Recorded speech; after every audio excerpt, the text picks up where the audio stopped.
Good morning बच्चों। आज हम लोग लास्ट स्प्रिंग के ऑब्जेक्टिव टाइप क्वेश्चन पे चलते हैं। ये बच्चों आपका सेकंड चैप्टर लास्ट स्प्रिंग है। इसका जो है आज हम लोग ऑब्जेक्टिव टाइप क्वेश्चन चलते हैं। इसमें जितना ऑब्जेक्टिव टाइप क्वेश्चन है आज हम लोग उसका पूरा करेंगे। ऑब्जेक्टिव कराने से पहले जो है जो भी बच्चे अभी इसके जो है आपका एक्सप्लेनेशन का हमने एक वीडियो करा दिया है। शॉर्ट आंसर टाइप क्वेश्चन हमने सारा इसका करा दिए हुए हैं। लॉन्ग आंसर टाइप क्वेश्चन भी इसका करा दिए हुए हैं। और हम आज चलेंगे लैंग्वेज स्टडी और मीन्स जो है आपका ऑब्जेक्टिव टाइप क्वेश्चन। जो भी बच्चे इसके पिछले वीडियो नहीं देखे हैं means short answer type question, long answer type question और रेफरेंस कॉन्टेस्ट का वीडियो इसका नहीं देखे हैं, वे चैनल पर जाकर के प्लेलिस्ट में आप जाकर के प्लेलिस्ट में जो है आपको वीडियो मिल जाएगा। प्लेलिस्ट में आप जाकर के 12th जो है आपका क्लास 12th आप देखोगे तो क्लास 12th न्यू सिलेबस करके इंग्लिश का बना हुआ है, तो आप वहां से जो है प्लेलिस्ट से आप चेक कर सकते हैं सारे वीडियो को। और फर्स्ट चैप्टर भी आपका करा दिए हैं, फर्स्ट चैप्टर का भाई सब कुछ करा दिए हुए हैं। तो आप प्लेलिस्ट से जाकर के जो है अगर पिछला अपनी पहला चैप्टर और इसका नहीं देखे हुए हैं तो आप जाकर के वहां से चेक कर सकते हैं। और वीडियो में चलने से पहले जो भी बच्चे अभी चैनल पे पहली बार आए हैं चैनल को सब्सक्राइब कर लें। सबसे बड़ी बात चैनल को सब्सक्राइब कर लें। फिर हम लोग इसके ऑब्जेक्टिव टाइप क्वेश्चन पे चलते हैं। सेकंड चैप्टर आपका जो है प्रोज का सेकंड चैप्टर लास्ट स्प्रिंग है। लास्ट स्प्रिंग का आज हम लोग जो है इसका ऑब्जेक्टिव टाइप क्वेश्चन चलते हैं। ये आपका यूपी बोर्ड का ऑब्जेक्टिव टाइप क्वेश्चन है, यूपी बोर्ड का आपका है। तो इसमें जो है ऑब्जेक्टिव टाइप क्वेश्चन पे चलते हैं। तो फर्स्ट क्या है, और जो भी बच्चे चैनल को सब्सक्राइब नहीं किए सब्सक्राइब कर लें, ठीक है। फर्स्ट इसमें क्या है, दी नरेटर आस्क्ड वन रैग पीकर, नरेटर ने एक रैग पीकर से पूछा था वाई आर नॉट यू, तुम क्यों नहीं, वेयरिंग मीन्स पहनते हो, तुम क्यों नहीं, क्या नहीं पहनते हो। नरेटर ने क्या पूछा था, तुम क्या नहीं पहनते हो। रैग पीकर मीन्स कूड़ा करकट उठाने वाले बच्चे से क्या पूछा था कि तुम क्या नहीं पहनते हो। तो शूज मीन्स जूते के बारे में, चप्पल्स के बारे में, सैंडल्स या शॉर्ट शूज, तो किसके बारे में पूछा था, चप्पल्स के बारे में पूछा था ना। तो आपका दूसरे का कौन सा सही हो जाएगा बच्चों, दूसरा सही हो जाएगा। पहले का कौन सा सही हो जाएगा बच्चों, दूसरा सही हो जाएगा, मीन्स चप्पल्स हो जाएगा। पहले का बच्चों कौन सा सही हो गया, दूसरा सही हो गया। ये हो गया बच्चों पहले का दूसरा सही हो गया। अब दूसरा क्वेश्चन क्या है बच्चों, दूसरा क्वेश्चन क्या है, माई एक्विटेंस, मेरी पहचान with the rag pickers leads me to Seemapuri. With the किस रैग पीकर से जो है हमारी पहचान हुई थी, बेयर फुट हो जाएगा बच्चों। आप हमने पढ़ाया हुआ है आपको, एक्सप्लेनेशन जब पढ़ाए हुए हैं तो एक्सप्लेनेशन में आपको हमने यहाँ पर बताया हुआ था बेयर फुट वाले जो नंगे पाँव रहते थे, नंगे पाँव जो रहते थे उनसे जो है इनका परिचय हो गया था। तो क्या हो जाएगा, माई एक्विटेंस बेयरफुट रैग पीकर्स, नंगे पाँव वाले जो रैग पीकर्स थे जो कूड़ा करकट बीनने वाले थे, लीड्स मी टू सीमापुरी, मुझे कहाँ ले जाता है, सीमापुरी ले जाता है। सीमापुरी दिल्ली के नज़दीक एक क्षेत्र है, सीमापुरी ले जाता है। तो दूसरे का बच्चों कौन सा सही हो जाएगा, तीसरा वाला सही हो जाएगा। दूसरे का कौन सा सही हो जाएगा, तीसरा सही हो जाएगा। अब हम लोग तीसरे क्वेश्चन पे चलते हैं। तीसरा क्वेश्चन क्या है बच्चों, इन सीमापुरी, सीमापुरी में दिल्ली, सीमापुरी कहाँ पर के आसपास का क्षेत्र है, दिल्ली का है। दियर लिव रैग पीकर्स, कितने रैग पीकर्स रहते थे वहां पर, कितने रैग पीकर्स, 10,000 रहते थे ना, 10,000 रहते थे ना। तो आपका कौन सा सही हो जाएगा बच्चों, पहला सही हो जाएगा। आपका कौन सा सही हो जाएगा, पहला सही हो जाएगा। इन सीमापुरी दिल्ली दियर लिव 10,000 रैग पीकर्स, कितने जो है सीमापुरी के क्षेत्र में, कितने दिल्ली के नज़दीक सीमापुरी क्षेत्र में कितने रैग पीकर्स रहते थे बच्चों, 10,000 रहते थे। हमने जब किताब पढ़ा था एक्सप्लेनेशन का, आपका 2 घंटे का हमने वीडियो बनाया हुआ है। अगर आपने नहीं देखा है तो जा करके पिछले वीडियो में देख लीजिए, हमने पूरी का इसका हिंदी एक्सप्लेनेशन आपको बताया हुआ है।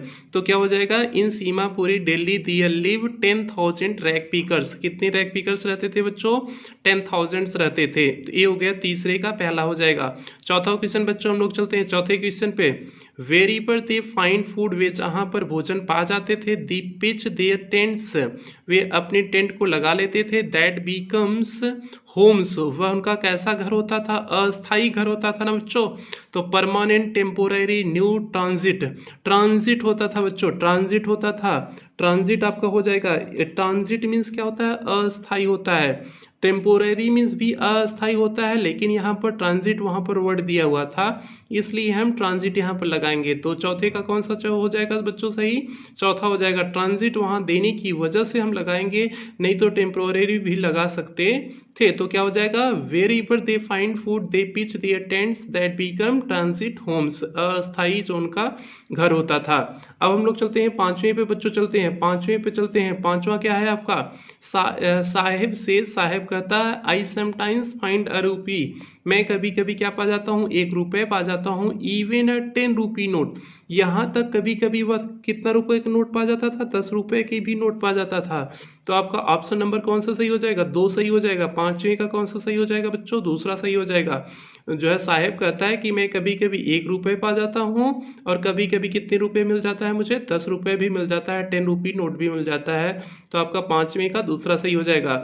नेक्स्ट क्वेश्चन पे चलते हैं बच्चों, छठे पे चलते हैं। छठे पे चलते हैं। छठा क्या है आपका?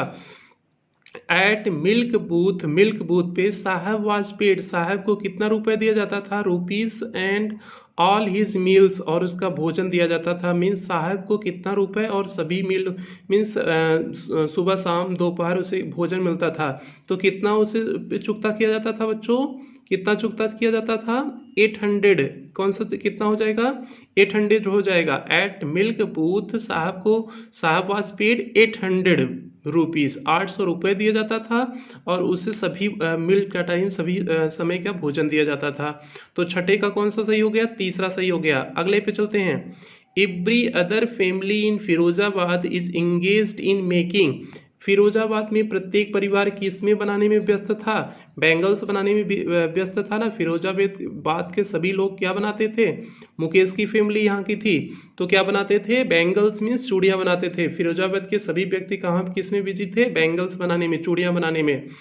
आठवें क्वेश्चन की तरफ हम लोग बच्चों बढ़ जाते हैं। आठवें क्वेश्चन की तरफ। About children work day and night in the glass furnaces with the high temperatures, ये बताओ बच्चों कितने बच्चे जो है हाई टेम्परेचर में उन भट्टियों में काम करते थे? कितने बच्चे थे?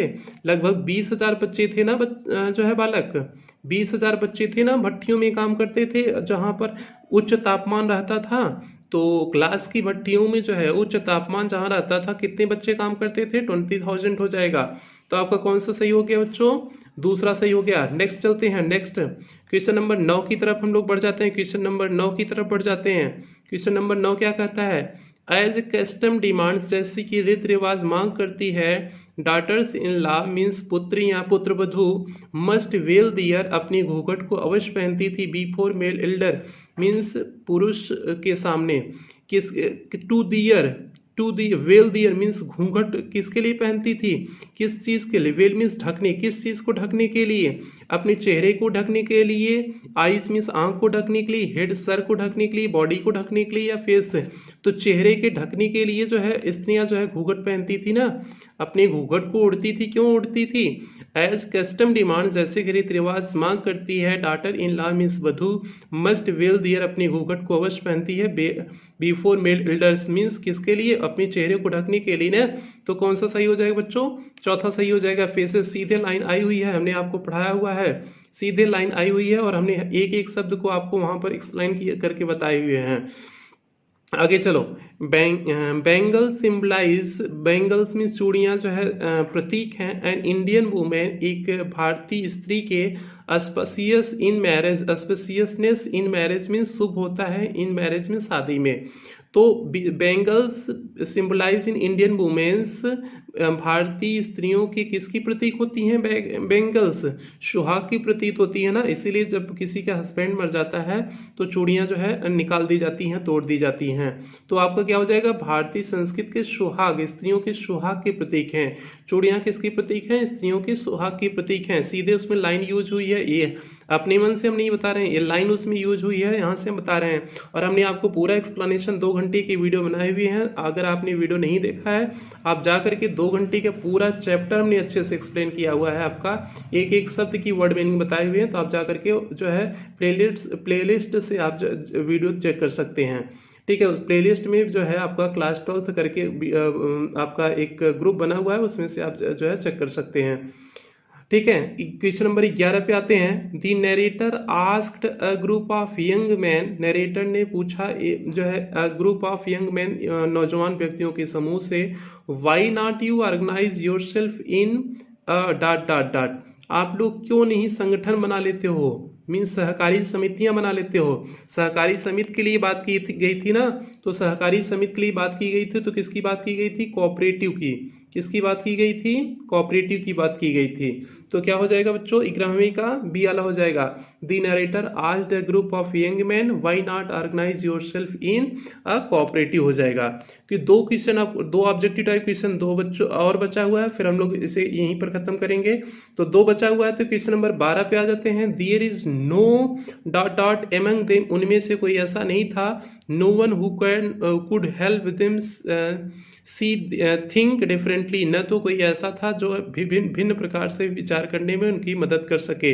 तो देयर इज नो, कौन क्या नहीं था जो है, जब इन्होंने सहकारी समिति बनाने के लिए कहा था तो फिर वे वहाँ के लोग क्या कहते, हम में से कोई लीडर नहीं है। लीडर मीन्स चौथा सही हो जाएगा, हम में से कोई लीडर ऐसा नहीं है कि जो इसका नेतृत्व कर सके, यही कहते हैं वहाँ के लोग ना। तो कौन सा आपका ऑप्शन सही हो जाएगा, डी वाला ऑप्शन सही हो जाएगा। There is no leader among them, no one who could help them see think differently. तो आपका 12वें का कौन सा सही हो जाएगा बच्चों, चौथा सही हो जाएगा। नेक्स्ट 13वां, I want to be a mechanic, Mukesh repeats. Mukesh किसका मैकेनिक बनना चाहता था, मोटर मैकेनिक बनना चाहता था ना। मुकेश किसका मैकेनिक बनना चाहता था, मोटर मैकेनिक बनना चाहता था ना। तो आपका 13 का कौन सा सही हो जाएगा, सी वाला सही हो जाएगा, मीन्स तीसरा। I want to be a motor mechanic, Mukesh repeats, Mukesh दोहराता है कि मैं क्या बनना चाहता हूँ, मोटर मैकेनिक बनना चाहता हूँ। ये हो गया बच्चों आपका जो है लैंग्वेज स्टडी, अर्थात जो है MCQ question means multiple choice question आपके दूसरे चैप्टर का, means last spring UP board का जो न्यू सिलेबस आया है, लास्ट स्प्रिंग का आपका ए वोकैब का क्वेश्चन हो गया, मीन्स वोकैबुलरी का क्वेश्चन हो गया। ठीक है, इसके साथ में इसके जो भी जो है पार्ट की वीडियो आपका क्वेश्चन आंसर का हो, चाहे हिंदी एक्सप्लेनेशन का हो, चाहे long answer type, short answer type question, reference to context हो, जो भी वीडियो आपको ने देखा नहीं है तो आप जाकर के प्लेलिस्ट से चेक कर सकते हैं। हमने सारे वीडियो डाल दिए हुए हैं। इस चैप्टर का ये लास्ट वीडियो था जो है। अब हम लोग नेक्स्ट चैप्टर देखेंगे। इसके बाद नेक्स्ट चैप्टर आपका जो है, इसके बाद आपका नेक्स्ट चैप्टर है डीप वाटर। डीप वाटर इसके बाद हम लोग अध्ययन करेंगे। इसके पहले के जितने भी वीडियो हमने दो चैप्टर के सारे सब कुछ का वीडियो डाल दिए हुए हैं, आप जा करके प्लेलिस्ट से वीडियो चेक कर सकते हैं।